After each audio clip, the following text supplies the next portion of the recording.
Stampers, and welcome to Laura's Stamp Pad. I am in love with the Rose Wonder stamp set and the coordinating framelits from the Occasions mini catalog, and I've had so much fun with it. This is one of the beauties that I have created, and I did a re-inker watercolor technique for this card, and I just wanted to do a little tutorial on that today because it was so much fun. And it's kind of tricky a little bit to kind of get the right look, and you also kind of have to just play with it a little bit. This one I actually made a couple mistakes on, and I will show you why those mistakes were made or how they were made, and we'll kind of play with it a little bit. And I hope you try this out because it is so much fun.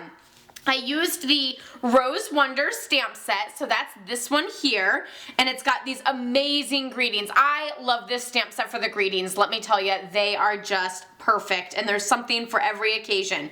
But then there's also this fabulous rose with the greenery, and then the little flower, and then another little twig of greenery there as well. So what I did is I actually inked up this giant rose and inked it up with my Versamark.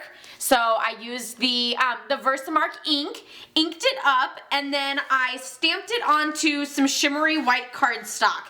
And I used the shimmery white cardstock because it's a little bit thicker than regular cardstock, but it's not as thick as watercolor paper. So it works perfect for this technique, and you can still get that nice flat look there. So after I inked it up with Versamark, I poured some white embossing powder onto it, and then I used my heat tool and heat embossed it. So I don't know how well you can see that rose there because it's white on white. And I actually didn't worry about doing a lot of the leaves. I kind of just stamped there in the center where that rose was, and didn't really bother with doing the leaves because I'm going to cut it out anyway, as I did in this sample. So now that we have our image, I am going to take one of my Stampin' Spritzers, and I filled it with water, not alcohol. I definitely want the water. And I am just going to spritz the heck out of this. And when I say spritz the heck out of it, I mean there should be a nice little pool sort of on top of it. It should be completely covered in water, and it should be pretty wet. Then I'm just going to take a clear block, and I'm going to put some re-inker on it, just one little drop. I have Real Red, maybe a little bit more, there we go. Real Red, Tangelo Twist, probably should have done this before I spritzed, and Hello Honey, so that it wasn't waiting on me. And then I'm going to take my Aqua Painter, and I'm just going to pick up that color and just lightly touch the water so that it actually then spreads. So we're actually going to start with the Real Red, and I'm just going to lightly tap. And you can see how it just kind of goes all over. And because it's embossed, then it sort of stays in its lane, if you want to say, or it's in its petal. And so I'm just going to kind of add some ink to these outside petals, maybe a little bit towards that one, but I'm not going to go and completely fill in that petal because I want it to also meld with the next color. So I'm going to go a little bit more, and you could always go back for some more ink if you want it to be darker, and just kind of watch it just, you know, meld all over. And you can drag it around if you need it to be a special, you know, darkness in any areas. I want this whole petal to be nice and dark. Okay, and then now, oh, I want that whole petal to be red as well. Whoop, and I touched into the next one, but that's okay.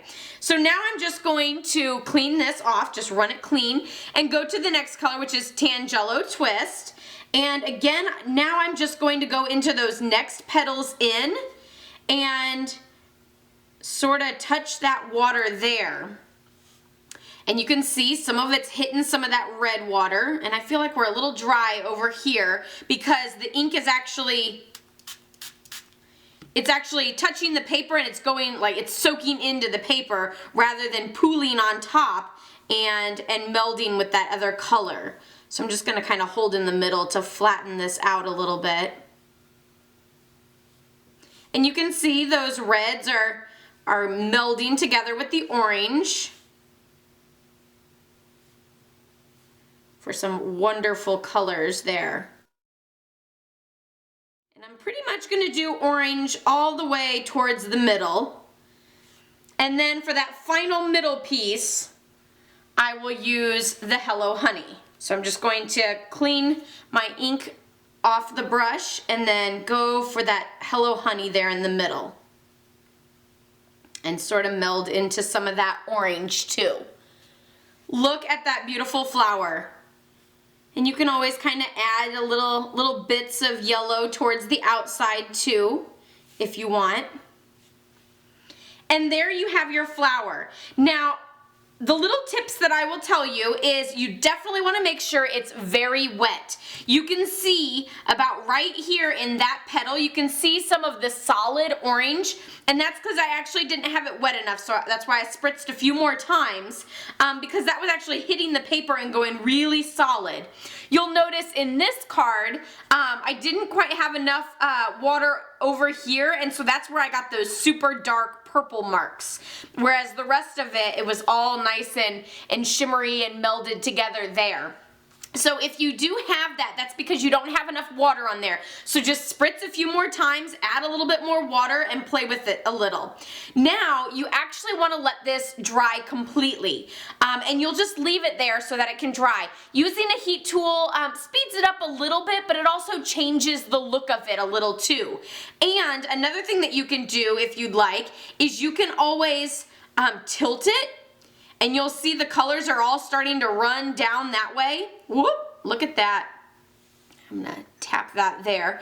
They'll all start to run, and so then you'll start to get a lot darker patterns, you know, on those outside petals. So that's super fabulous because then it looks like the tips of your petals are a little bit darker. So that can kind of change it up a little bit. You know, you can tilt it like this and then, you know, let it, whoop, look at that. That looks super fabulous. But you can tilt it this way and then just let it dry like that. And then, you know, you'll have those darker areas in all of those petals, and that's super fabulous. Once it's all dry, then you can cut it out and then you can put it on your project. I'm gonna do one more, and this one I'm actually going to do in Bermuda Bay, Night of Navy, and Island Indigo. So let's spritz the heck out of it and start adding our color. So let's do, we'll do Bermuda Bay on the outside. We'll start with like a lighter color on the outside just to see what happens. Kind of play with it. There's so many different color combinations that you can do with this. So it's so much fun. And then we'll go with our Night of Navy. I think some of that is actually on the outside, so it's not actually going to show up on my card. But that's okay. You can kind of play with it and see what colors you like. And then, and I'm just using my back of my hand here, but I do have a Kleenex, so I don't know why I'm not using that to get the ink off. The life of a crafter, I guess. You just kind of use what you got. And then we're just going to add some of that Island Indigo to the inside, and I'm going to pull a little bit into some of these darker areas too. Just kind of have some fun with it. This one I got really wet, so this one should turn out super fabulous, but you just never know. Each one kind of comes out totally different. So now it's all done. Wait, that one, I'm not sure if that's a petal or if that goes into the leaves, but we'll go ahead and we'll ink it up and then we'll decide if we want to cut it off later or not. So that one is super fabulous. I love it. Look, there's even a little pool over here. And then again, I can sort of play with the inks and tilt it so that it can dry, and we'll see how it comes out. I can't wait to see these. I will be posting pictures of these two finished products as well as the instruction and more photos of this one on my blog, laurastamppad.com, so you can check that out there. Be sure to give this video a thumbs up if you liked it, and let me know what your favorite color combination would be in the comments below. I'd love to hear from you and see if there's some awesome color combinations that I would like to try next. So I will see you next time. Happy stamping. Bye-bye.